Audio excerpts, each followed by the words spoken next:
नमस्कार, आप देखना शुरू कर चुके हैं पर्दे के पीछे और मैं हूं आपका दोस्त हर्ष शर्मा। तो ये जो पूरा हफ्ता है फुल ऑफ एक्शन रहा।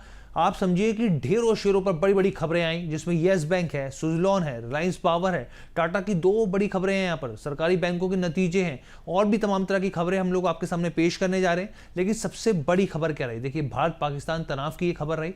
भारतीय सेना ने न सिर्फ मुंह तोड़ जवाब दिया, बल्कि ऑपरेशन सिंदूर को भारतीय बाजारों ने भी यहाँ पे सलामी दी। भारतीय बाजारों ने ऐसे माहौल में भी डटकर लड़ाई लड़ी और आप देखिए करीब करीब 1.5% पूरे हफ्ते का अगर देखें 5 दिनों में तो 1.5% टूटता हुआ दिखा। वहीं पाकिस्तानी बाजार की बात करें आप, कराची एक्सचेंज की, तो 10% से ज्यादा वो क्रैश होता हुआ दिखा है। और ऐसे अनिश्चितता के माहौल में भी जो विदेशी निवेशक हैं, एफआईज हैं, वो लगातार यहाँ पे खरीदारी जो है वो कर रहे हैं। तो चलिए अब हम लोग बात करते हैं खबरों की। कौन सी सबसे पहली खबर है? पहली खबर है येस बैंक की। तो येस बैंक को नया निवेशक मिलने जा रहा है।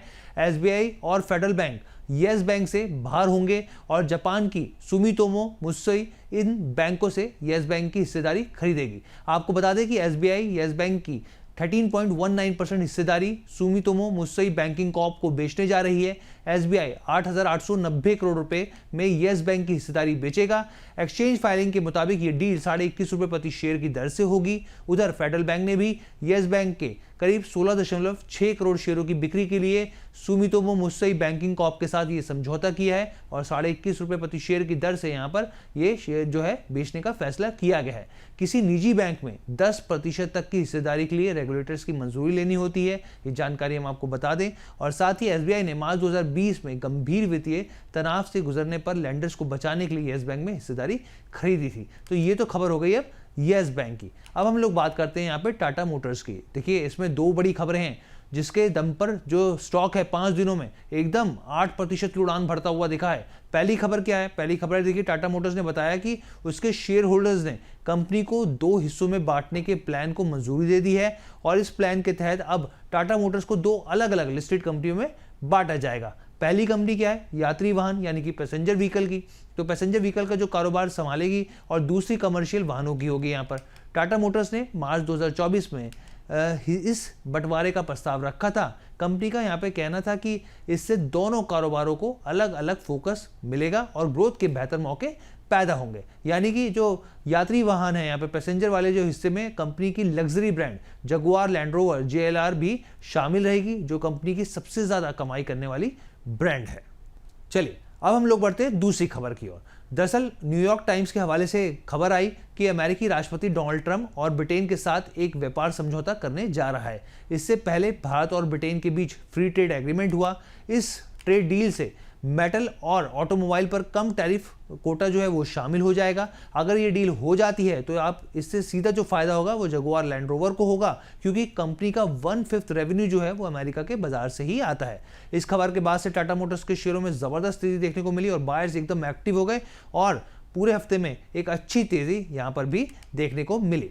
अब हम लोग बात करते हैं अनिल अंबानी की। देखिए, उनकी कंपनी रिलायंस पावर ने हाल ही में एक बड़ा कदम उठाया है। कंपनी ने अपने 10.55 करोड़ वारंट्स को पूरी तरीके से भुगतान किया है। उन्होंने इक्विटी के शेयरों में ये बदल गए हैं यहाँ पर और इस प्रक्रिया से कंपनी ने करीब 348 करोड़ रुपए जुटाए हैं। रिलायंस पावर ने एक एक्सचेंज फाइलिंग में बताया कि प्रत्येक शेयर की कीमत 33 रुपए रखी गई है और इनमें से 9.55 करोड़ शेयर जो है रिलायंस इंफ्रास्ट्रक्चर लिमिटेड को और 1 करोड़ शेयर बसेरा होम फाइनेंस प्राइवेट लिमिटेड को दिए गए हैं। ये कदम कंपनी के लिए फंड जुटाने और कारोबार को और मजबूत करने की दिशा में अहम माना जा रहा है। कंपनी ने पिछले साल अक्टूबर 2024 में 46.20 करोड़ वारंट्स का प्रेफरेंशियल इशू जारी किया था, जिसमें करीब 1,500 करोड़ रुपए जुटाने का लक्ष्य रखा गया था और इससे कंपनी को अपनी पूंजी बढ़ाने में मदद मिलेगी।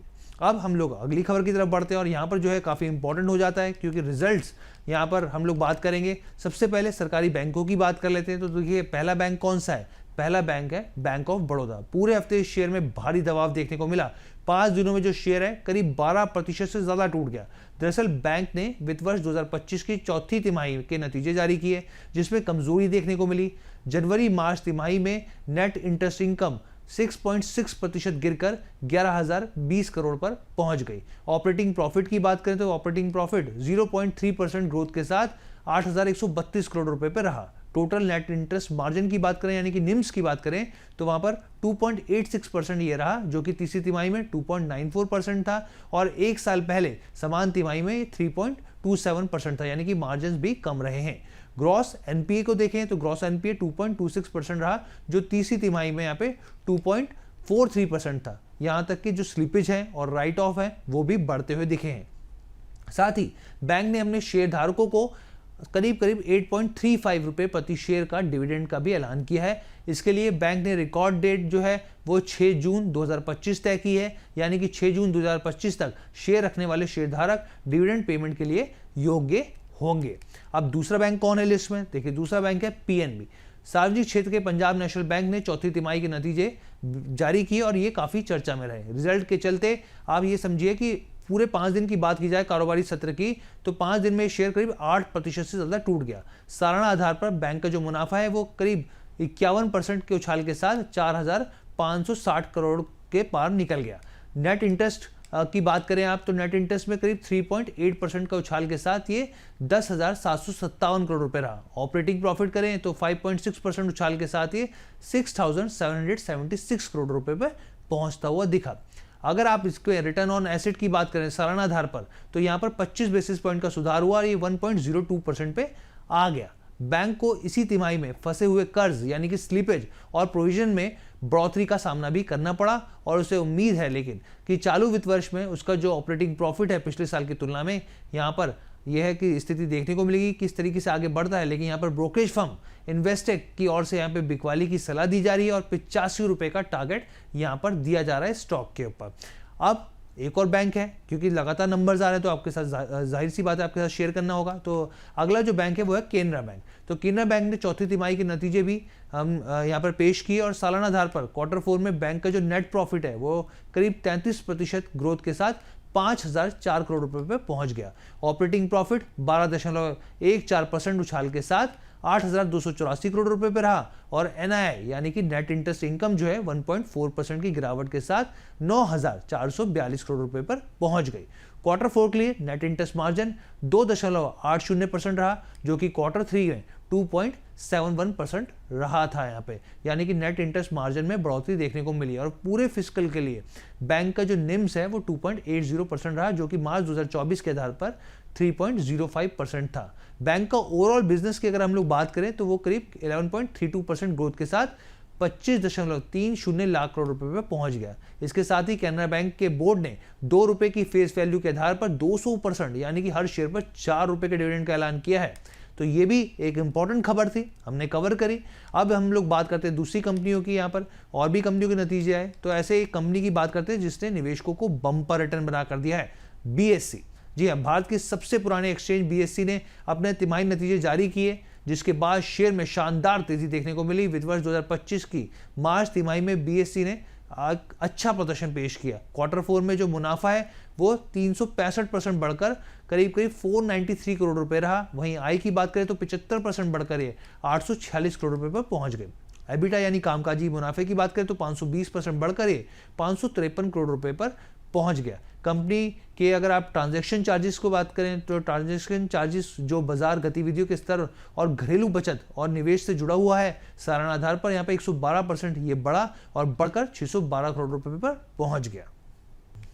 चलिए पेटीएम की बात करते हैं। पेटीएम के शेयरों की अगर हम लोग देखें तो इस हफ्ते अगर आप देखें तो कंपनी के शेयर में जोरदार तेजी देखने को मिली। बुधवार को शेयर में 10% का उछाल भी देखने को मिला। आपको बता दें कि ये स्टॉक एक साल में 161% का मजबूत रिटर्न दे चुका है। पेटीएम ने अपने मार्च तिमाही के नतीजे जारी किए। कंपनी ने अपना तिमाही घाटा कम करने में यहाँ पे वो कामयाब रही। रिजल्ट के बाद अलग अलग ब्रोकरेज हाउस ने यहाँ पर निवेश को लेकर अलग अलग सलाह दी। हालांकि ज़्यादातर शेयर को लेकर पॉजिटिव दिखे और अपने इनके जो टारगेट्स है 1200 रुपये तक भी जाते हुए दिखे हैं। अगर नतीजों को देखें तो क्वार्टर 4 में 540 करोड़ का घाटा दर्ज किया गया, जो पिछले साल की समान तिमाही में 550 करोड़ का घाटे से कम है। ऑपरेशन रेवेन्यू की बात करें तो ऑपरेशन रेवेन्यू जो है वो 2,260 करोड़ से करीब 16% घटकर 1,912 करोड़ रुपए में पहुंच गया। एडजस्टेड एबिटा मार्जिन की बात करें तो इस तिमाही में 4.2% रहा, जो कि पिछली तिमाही में 641 बेसिस पॉइंट से बेहतर है। इसमें सबसे बड़ी बात यह रही कि मैनेजमेंट की ने साफ तौर पे कहा कि उनको उम्मीद है कि अगली तिमाही में जो प्रॉफिट आफ्टर टैक्स है वो पॉजिटिव हो जाएगा। तो ये काफ़ी बड़ी खबर है और इसको फोकस करना यहाँ पर बनता था। अब हम लोग बात करते हैं एफएमसीजी दिग्गज कंपनी डाबर इंडिया की। तो नतीजे यहाँ पर जो है आए हैं वो हम लोग आपको बताते हैं कि मार्च तिमाही के जो नतीजे हैं वो कमज़ोर पेश हुए हैं। यहाँ पे चौथी तिमाही में 10 साल के सबसे लो एबिटा मार्जिन यानी कि कामकाजी मुनाफा यहाँ पर जो रहा है। डाबर की जो आय साल दर साल के आधार पर स्थिर रही, जबकि जो एबिटा और नेट प्रॉफिट है दोनों में 8.5% की गिरावट दर्ज की गई। घरेलू वॉल्यूम में 3% की गिरावट आई। Home and personal care segment या फिर बेवरेज पोर्टफोलियो में भी कमजोरी देखने को मिली। नतीजों के बाद ज्यादातर विश्लेषकों ने या तो स्टॉक को डाउनग्रेड कर दिया या उसके प्राइस को कम कर दिया है। एंटीक के मुताबिक डाबर का जो चौथी तिमाही का प्रदर्शन है वो दबाव में रहा है और कंपनी जो है वो लागत को नियंत्रित करने के लिए दिशा में कदम उठा रही है। ब्रोकरेज का यहाँ पे मानना है कि कंपनी को आय और प्रॉफिटेबिलिटी दोनों मोर्चे पर चुनौतियों का सामना करना पड़ सकता है।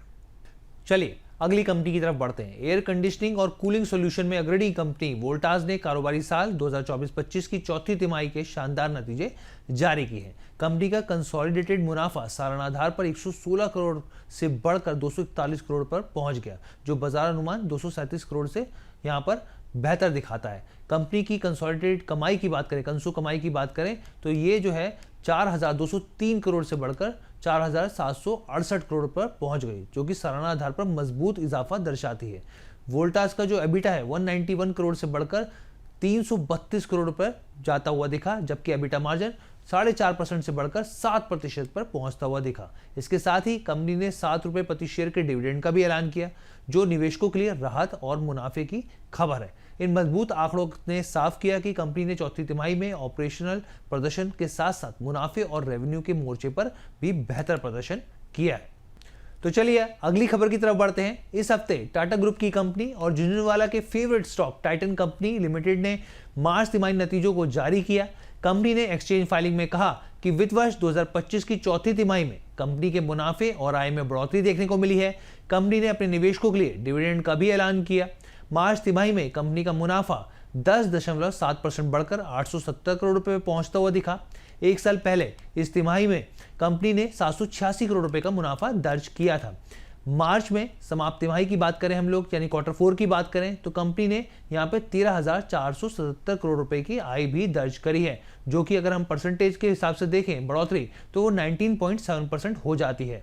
वहीं यहाँ पर कंपनी का जो एबिटा की बात करें तो वो 29.7% की बढ़ोतरी के साथ 1,438 करोड़ रुपए पर पहुंचता हुआ दिखा, जो कि एक साल पहले इस तिमाही में 1,109 करोड़ रुपए था। कंपनी का जो एबिटा है, एबिटा मार्जिन की बात करें साल दर साल के हिसाब से 9.9% से बढ़कर 10.7% पे पहुंच गया है।